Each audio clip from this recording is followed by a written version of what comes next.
Hello friends, SketchUp training day 4 में आप सभी का स्वागत है। लास्ट क्लास में हम लोग देखे थे कि मूव कमांड और मूव कमांड के अंदर सारे फीचर्स के बारे में। आज जो हम लोग देखेंगे वो है रोटेट कमांड के बारे में। तो इसमें दोनों में जैसे मूव और रोटेट दोनों में चीज़ें सेम है एक हद तक। कैसे? तो जैसे मूव में स्ट्रेच कॉपी रोटेट था, सेम वैसे इसमें भी रोटेट स्ट्रेच कॉपी एरे ये ऑप्शंस हैं।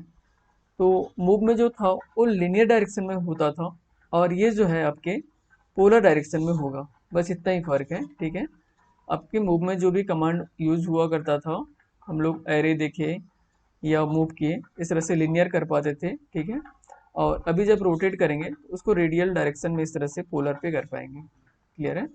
तो जिन्होंने भी मेरा लास्ट क्लास मूव वाला नहीं देखा है वो प्लीज़ जाके एक बार देख लें, जिससे आपको चीज़ें सही तरह से समझ में आएगी।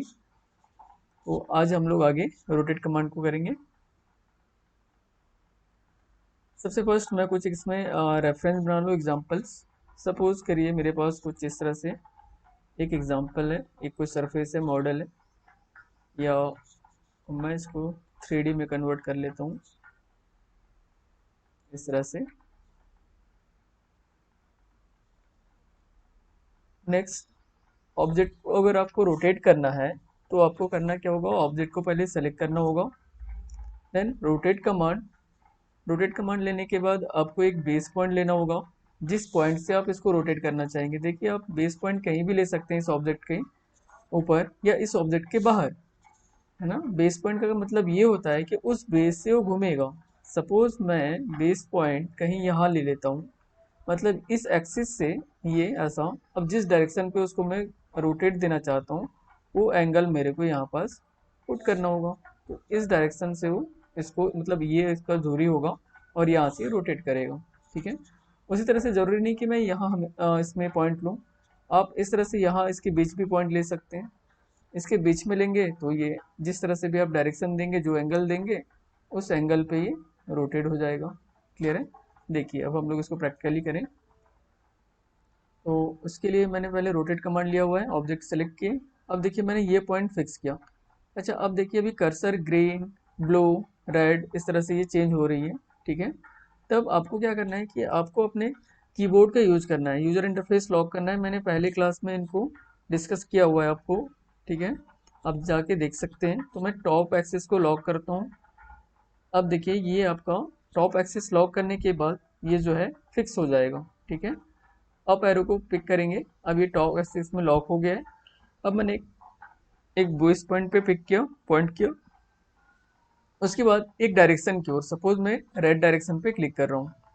रेड डायरेक्शन पे क्लिक करने के बाद अब देखिए मेजरमेंट बॉक्स में आपका एंगल आ रहा है, ठीक है। अब ये 0 है।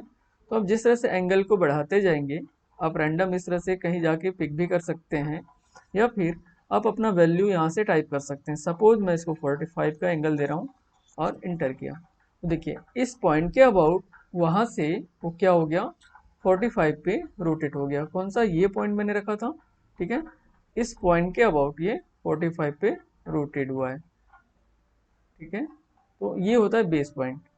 जरूरी नहीं कि आप ऑब्जेक्ट के ऊपर ही दें, आप इसके बाहर भी दे सकते हैं, उस पॉइंट के अबाउट वो रोटेशन लेगा, ठीक है। दूसरे केस हम लोग इसके पॉइंट को, बेस पॉइंट को इसके बाहर लेते हैं कहीं, ठीक है। ऑब्जेक्ट ऑलरेडी सेलेक्टेड है, मैं रोटेट कमांड ले रहा हूँ और सपोज मैंने यहाँ से कोई बेस पॉइंट लिया। तो देखिए अब यहीं से ये इसका एंगल लेगा, ठीक है। इस तरह से देखिए, क्लियर है? इस तरीके का। तो देखिए अभी ये 0 है, 0 से ये किस तरह से एंगल ले रहा है। सपोज मैं चाहता हूँ 45 का एंगल, तो ये उस पॉइंट के अबाउट ले रहा है 45। क्लियर है? तो इस तरह से चीज़ों को आप यहाँ से रोटेट कर सकते हैं। नेक्स्ट, इसी के अंदर अगर हम लोग देखें कर्सर को कुछ सेकंड के लिए, तो रोटेट के बाद है इसमें कॉपी, स्ट्रेच, एरे। तो अब हम लोग कॉपी के बारे में पढ़ेंगे, ठीक है। ऑलरेडी ऑब्जेक्ट सिलेक्टेड है, मैं कोई एक बेस पॉइंट ले रहा हूँ कहीं यहाँ पास, और 0 से शुरू करना ही कोई ऐसा इंपॉर्टेंट नहीं है इसमें, आप कहीं से भी इसको शुरू कर सकते हैं, ठीक है। इस तरह से आप कहीं से भी, सपोज मैंने इस 0 डायरेक्शन से शुरू किया इसको, रेड एक्सिस से, ठीक है। लॉक कर लेते हैं रेड पे, और मैं इसको रोटेट कर रहा हूँ। इसी टाइम पे आपको कंट्रोल को प्रेस करके रखना है। जैसे ही आप कंट्रोल प्रेस करेंगे उस आइटम का एक कॉपी जनरेट हो जाएगा। और कॉपी आपको कितने एंगल पे करना है उस एंगल को आप डायरेक्टली पुट कर सकते हैं, या इस तरह से आप रेफरेंस दे सकते हैं। ठीक है, मैं जहाँ भी कहीं क्लिक करूँगा ये आपका वहाँ बस कॉपी हो जाएगा इस तरह से।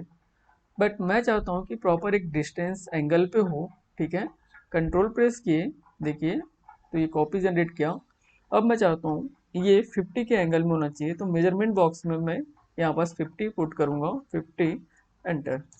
तो इन दोनों ऑब्जेक्ट का जो बीच का एंगल है, ठीक है, मैंने जहाँ से बेस पॉइंट लिया था उस रेफरेंस से ना, इन दोनों ऑब्जेक्ट के बीच का इस तरह से एंगल जो बन रहा है वो कितना बना है, 50 बना है। ठीक है, इस तरह से आप चीज़ों को कॉपी रोटेट कर सकते हैं। नेक्स्ट इसके अगले ऑप्शन की बात करें, सपोज आपको मल्टीपल कॉपी करना है, कहने का मतलब आपको एरे करना है।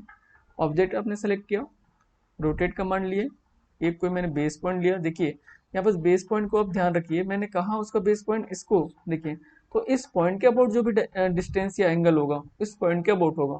ठीक है, मतलब ये आपका पहला पॉइंट और ये दूसरा पॉइंट, देखिए मैं आपको मार्क करके हाईलाइट कर रहा हूँ, ये आपका पहला पॉइंट हुआ और ये जो भी डायमेंशन एंगल होंगी इन दोनों पॉइंट के बीच होगा। ठीक है, जो भी आपके पास एंगल होता है सपोज करो वो इनके बीच का होगा। ठीक है, नेक्स्ट अब मैं यहाँ से जीरो से इसको उठाया, अब इसको रोटेट कर रहा हूँ मैं, कंट्रोल प्रेस किए, सपोज मैं इसको 20 के एंगल पे रख लेता हूँ। अब डायरेक्टली इसको टाइप कर सकते हैं 20 एंटर। 20 एंटर करने के बाद मैं चाहता हूँ ये नंबर ऑफ आइटम 6 टाइम या 7 टाइम जितने भी, तो आप उसको क्या करेंगे, एक्स इस पे देखिए कमांड बॉक्स पे मैंने एक्स टाइप किया, number of item suppose 5 times चाहिए तो मैंने 5 रखा और एंटर कर दिया। ठीक है, तो देखिए हर एक 20 पे इसने क्या किया, उसका कॉपी जनरेट किया है।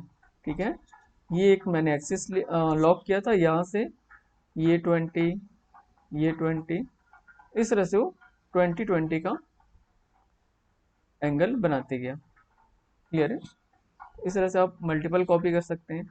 सेकेंड इसके अगले ऑप्शन के बारे में बात करें, अगेन मैं ऑब्जेक्ट को सेलेक्ट कर लेता हूँ, रोटेट कमांड लिए, कोई मैंने पॉइंट सेलेक्ट किया। ठीक है, देखिए यहाँ पर आपको पिक करने की जरूरत नहीं ना, आपको बस ये बेस पॉइंट लेना है। ठीक है, मैंने ये कोई बेस पॉइंट लिया, अब जीरो से ये मैंने क्लिक करके इसको कंट्रोल प्रेस करके कॉपी किया, अब मैं डायरेक्टली यहाँ इसको 180 में ले आ रहा हूँ। ठीक है, 180 में लाने के बाद अब मैं चाहता हूँ इसके अंदर ये 5 पार्ट में डिवाइड हो जाए।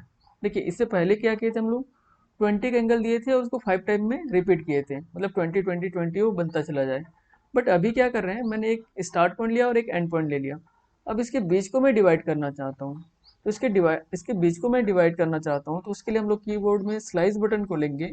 ठीक है, स्लाइस देखिए आप मेजरमेंट बॉक्स पे देखिएगा, यहाँ पर स्लाइस मैंने लिया, स्लाइस सपोज मैं चाहता हूँ इसको 6 पार्ट में डिवाइड करना है, तो मैंने 6 इंटर किया। देखिए स्लाइस आपका हट गया है, आपको फिर से इसको सही करना होगा, स्लाइस 6 एंटर। तो देखिए आपके पास अब क्या हुआ, अभी की प्रोसेस को समझिए।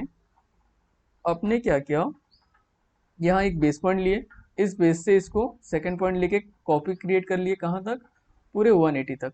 ठीक है, 180 तक हम लोग इसको दूसरा कॉपी बनाए, फिर कमांड बॉक्स में आके स्लाइस नंबर ऑफ आइटम 6 मैंने टाइप किया और एंटर किए। ठीक है, अब एंटर किए तो क्या किया उसने, इन दोनों पार्ट के बीच को 1 2 3 4 5 एंड 6, मतलब ये आपका इस तरह से 6 पार्ट में उसको डिवाइड कर दिया। क्लियर है, तो इस तरह से आप डिवाइड का यूज कर सकते हैं रोटेट के साथ। तो ये हो गया रेडियल एरे आपका। ठीक है, दोनों तरह से, एक इंक्रीमेंटल और एक डिवाइड वाली। नेक्स्ट जो ऑप्शन है इसमें आपके पास, इसके बारे में डिस्कस करें, रोटेट पे गए तो हमारा कॉपी हो गया, एरे के दोनों तरीके हो गए, और स्ट्रेच। अब देखिए इसमें स्ट्रेच कैसे करते हैं, तो आप किसी भी इस तरह से एज को आप सेलेक्ट कर सकते हैं, सपोज मैंने ये एज सेलेक्ट किया। ठीक है, अब मैं इसको रोटेट ले रहा हूँ इस तरह से, सपोज मैंने कोई एक पॉइंट से इसको फिक्स किया और इस तरह से आप कुछ स्ट्रेच कर सकते हैं इसको। ठीक है, इसके एक्चुअल साइज से कुछ भी इस तरह से डिफॉर्म कर सकते हैं, तो ये इस तरह से आप स्ट्रेच भी यूज करेंगे। या इसका कुछ हम लोग इस तरह से भी एग्जांपल देख सकते हैं, सपोज मैंने कुछ इस तरह से बनाया हुआ है रेक्टेंगल, अब मैंने इसका एक एज सेलेक्ट किया, यहाँ से रोटेट किए, मैं ये जो प्लॉट है ये मैं चाहता हूँ कि यहाँ से 30 का एंगल में इस तरह से इंक्लाइंड है ये। तो क्या करेंगे हम लोग उस एज को पहले सेलेक्ट किए, एज को सेलेक्ट करने के बाद रोटेट कमांड लिए, बेस पॉइंट और ये 0 टू कितना जाना है अपने को 30 जाना है। तो मैंने डायरेक्टली 30 का वैल्यू टाइप करके इंटर कर दिया। इस तरह से आप उसको एंगल को जो है 30 पे बना सकते हैं। ठीक है, अब ये जो एंगल है आपका, ये जो एंगल है इसके बीच का आपको 30 है, इस जो एंगल आपका है वो आपका 30 है। इस तरह से आप रोटेट कमांड का यूज़ करेंगे। Okay guys, thank you for watching. Please like and subscribe my channel garnaksha.com.